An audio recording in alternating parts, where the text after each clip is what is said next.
আসসালামু আলাইকুম। চাটমোর পলিটেকনিক ইনস্টিটিউটের কর্তৃক আয়োজিত অনলাইন ক্লাসে তোমাদের সবাইকে স্বাগতম। প্রিয় শিক্ষার্থীরা, আশা করি তোমরা সরকারের স্বাস্থ্যবিধি মেনে ও সরকারি নির্দেশনা অনুযায়ী ঘরেই আছো এবং সুস্থ আছো। আমি মোহাম্মদ আব্দুল সালাম, ইনস্ট্রাক্টর সিভিল। আজ আমরা আলোচনা করব বিষয় ডিজাইন অফ স্ট্রাকচার 2, পর্ব 7ম, টেকনোলজি সিভিল, অধ্যায় 2, আরসিসি একমুখী সিলাব ডিজাইনের নীতিসমূহ। তে আমরা গত ক্লাসে একমুখী সিলাবটা কি সেই সম্পর্কে আলোচনা করছি। একমুখী সিলাবের সংজ্ঞা হলো দৈর্ঘ্য প্রস্থের অনুপাত 2-এর বেশি যদি হয় সেটা হচ্ছে একমুখী সিলাব। যেমন এটা যদি একটা আমরা সিলাবের সেকশন আঁকি, দৈর্ঘ্য যদি হয় আমাদের 6 মিটার আর প্রস্থ যদি হয় 2 মিটার, তাহলে যদি এটার আমরা অনুপাত বা রেশিও করি দৈর্ঘ্য বাই প্রস্থ, এটি লেন্থ আর এটি প্রস্থ, তাহলে L/B সমান কি হবে 6/2 সমান কি 3 মিটার। সেই অনুপাতটা কি হচ্ছে আমাদের 3টা 2-এর চেয়ে বেশি হচ্ছে, তাহলে এটি কি সিলাব? একমুখী সিলাব। সেই একমুখী সিলাব ডিজাইনের নীতিসমূহ আজ আলোচনা করব। প্রথমে আসো, যেহেতু আমাদের সিলাব আলোচনা করা হচ্ছে, সিলাবের আরসিসি কোড অনুযায়ী একমুখী সিলাবের পুরুত্ব। আরসিসি কোড অনুযায়ী আমরা যে একমুখী সিলাবের পুরুত্ব নেব সেটা কেমন হবে? একটা আছে সাধারণভাবে স্থাপিত সিলাবের ন্যূনতম পুরুত্ব টি সমান হবে L/25 বা 25। তো দেখো এলটা এখানে কিন্তু দৈর্ঘ্য, সিলাবের দৈর্ঘ্য থাকবে L দৈর্ঘ্য। যদি 25 আমরা দেই তাহলে টি আমরা সাধারণভাবে স্থাপিত সিলাবের ন্যূনতম পুরুত্বটা পেয়ে যাব। এরপর আসছে আংশিক অবিচ্ছিন্ন সিলাবের ন্যূনতম পুরুত্ব টি ইকুয়াল L/30। সম্পূর্ণ অবিচ্ছিন্ন সিলাবের জন্য ন্যূনতম পুরুত্ব টি ইকুয়াল L/35। ক্যান্টিলিভার সিলাবের ন্যূনতম পুরুত্ব L সমান টি ইকুয়াল L/12। এইগুলো গেল সিলাবের হচ্ছে ন্যূনতম পুরুত্ব। তো আমাদের আনুমানিক ন্যূনতম পুরুত্ব সেটা কিন্তু আমরা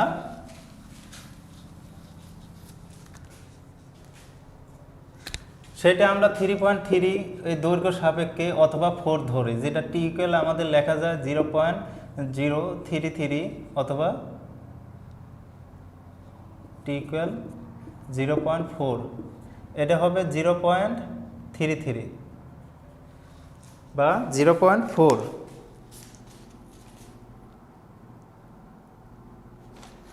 সরি, এটা হবে তোমাদের ন্যূনতম দৈর্ঘ্য 0.033 L অথবা 0.04 L। এটা হচ্ছে আনুমানিক, তুমি এটাও নিতে পারো আবার এটাও নিতে পারো।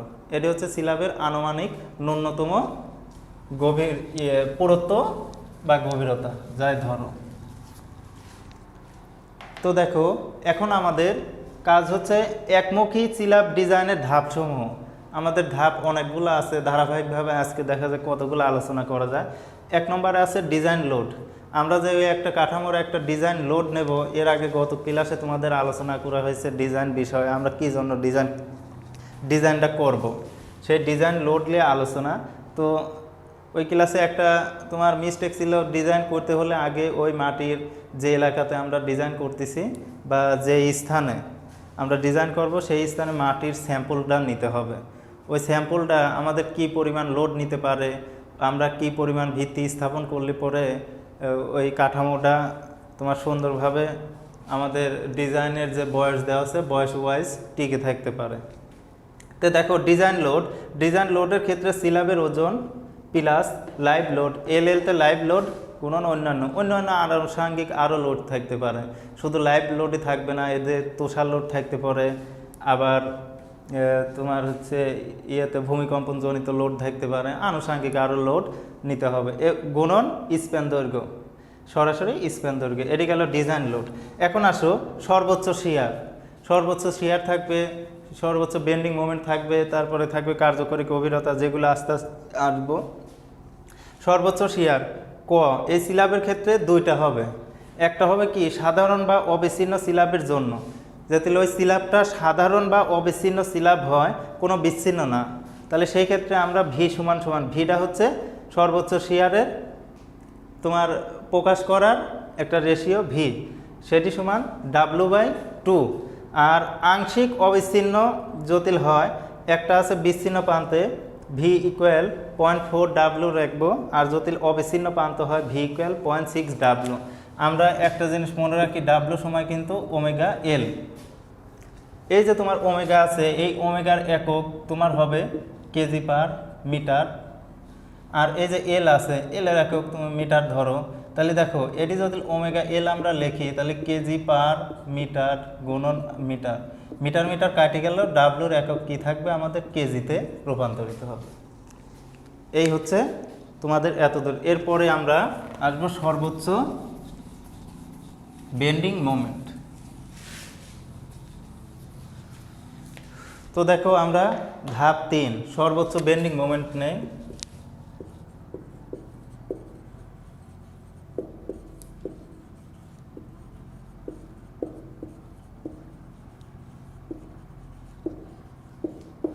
একটা হচ্ছে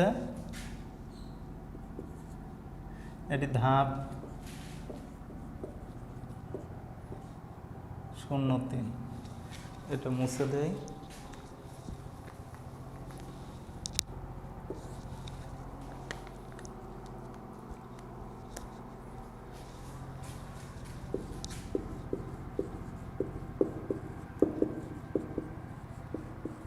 সাধারণভাবে স্থাপিত, যদি সেটা সাধারণভাবে স্থাপিত হয়, তাহলে মোমেন্ট আমরা এম দ্বারা প্রকাশ করি WL/8 বা ওমেগা L²/8। এখন এই ডাব্লিউ সমান কি জানি আমরা, ওমেগা এল জানি না, আর তাহলে এল গুণন এল গুণন হয় L² হয়ে যাবে ডিভাইডেড 8। এই যে কোনো একটা নিলেই আমাদের হবে। যদি আমরা ডাব্লিউ লে আগে ওমেগা এল দিয়ে ডাব্লিউ আমাদের বের করতে আনতে হবে। এরপর আছে পুরোপুরি অবিচ্ছিন্ন বিম। 2 নম্বর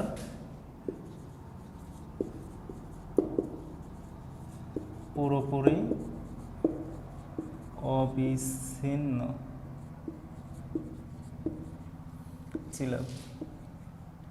সিলাবের ক্ষেত্রে এই যে আমাদের মোমেন্ট যেটা আসবে, সর্বোচ্চ মোমেন্ট,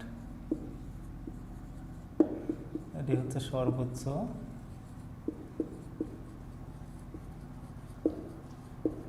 মোমেন্ট, এম সমান সমান WL/12। এটা আর একটা আছে আংশিক অবিচ্ছিন্ন। 3 নম্বর আংশিক অবিচ্ছিন্ন সিলাব জটিল হয়, আমরা মোমেন্টটা নিতে পারবো WL/10। এই গেল 3টা। এরপরে আসো আমরা ধাপ 4 করব, যেটা হচ্ছে কার্যকরী গভীরতা।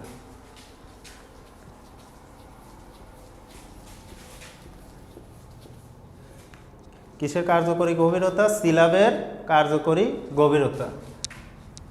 ধাপ 4 সিলাবের কার্যকরী গভীরতা। সিলাবের কার্যকরী গভীরতার সূত্র D =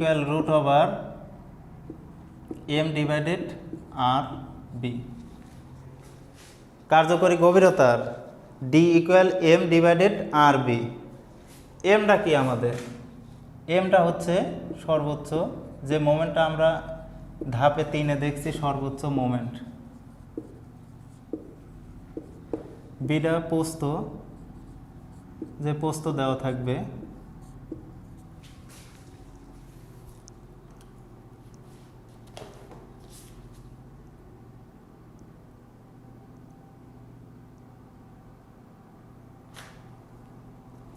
আর আরটা হচ্ছে রিয়াকশন ফ্যাক্টর। একটা মান আসবে, যে মান দিয়ে আমরা কাজ করে এই যে আমাদের এই যে কার্যকরী গভীরতার ডিটা, সেটা বের করতে পারবো। কার্যকরী গভীরতা, যে মানটা আমাদের আর সমান সমান লিখতে পারি হাফ FC/J K। এই মান থেকে আমাদের এই আর এর মানটা নিয়ে আসতে হবে। তো আর এর মান সচরাচর এইভাবে দেওয়া থাকবে না, দেওয়া থাকবে এন এর মান 0, আবার দেওয়া থাকবে এফএস এফসি এরকম মান থাকবে। সেখান থেকে কে থেকে জে এরকম একটা সিকোয়েন্স অনুযায়ী আনতে হবে। কে সমান সমান আমরা একটা সূত্র লিখতে পারি N divided N plus FS by FC. এইখান থেকে একটা কের মান পাবো, যাই আসলো। এই কে থেকে আমরা জে আনতে পারবো, জে সমান সমান লেখা যায় 1 মাইনাস কে বাই 3। এই কের যে মান আসবে 1 মাইনাস কে বাই 3 দিলে জে এর মান পাবো। তাহলে এখানে জে আর কে পাইলাম, আর এফসি তো দেওয়া আছে, এই মান থেকে আমরা আর পাবো, আর সেখান থেকে কি আসতে পারবো, আমাদের কার্যকরী গভীরতা নিয়ে আসতে পারবো। তো দেখো শিক্ষার্থীরা, আর একটা আমরা ধাপ 5 নিয়ে আলোচনা করব।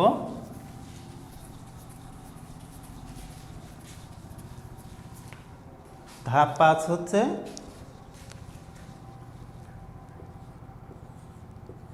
টেনসাইল ক্ষেত্রফল বা টান রডের পরিমাণ। টেনসাইল ক্ষেত্রফল বা টান রোধের পরিমাণ। তো এটা আমরা সূত্রটা দেখি। সূত্র এর যদি আমরা নেই,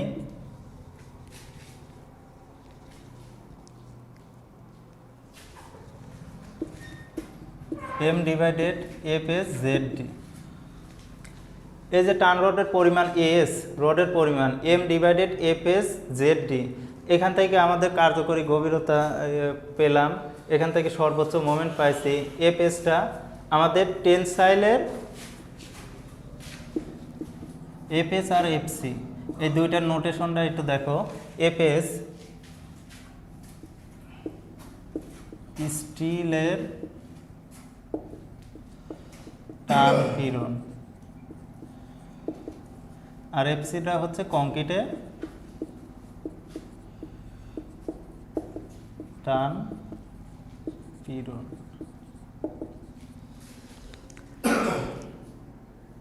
তো দেখো এখান থেকে আমরা রডের একটা ক্ষেত্রফল পাবো। তো প্রিয় শিক্ষার্থীরা, আজকে যে পরিমাণ আলোচনা করা হলো, বাসায় তোমরা এইগুলো প্র্যাকটিস দাও সরকারের স্বাস্থ্যবিধি মেনে। যেহেতু করোনার ভয়াবহ পরিস্থিতিতে তোমরা সুস্থ থাকো, ভালো থাকো। আসসালামু আলাইকুম।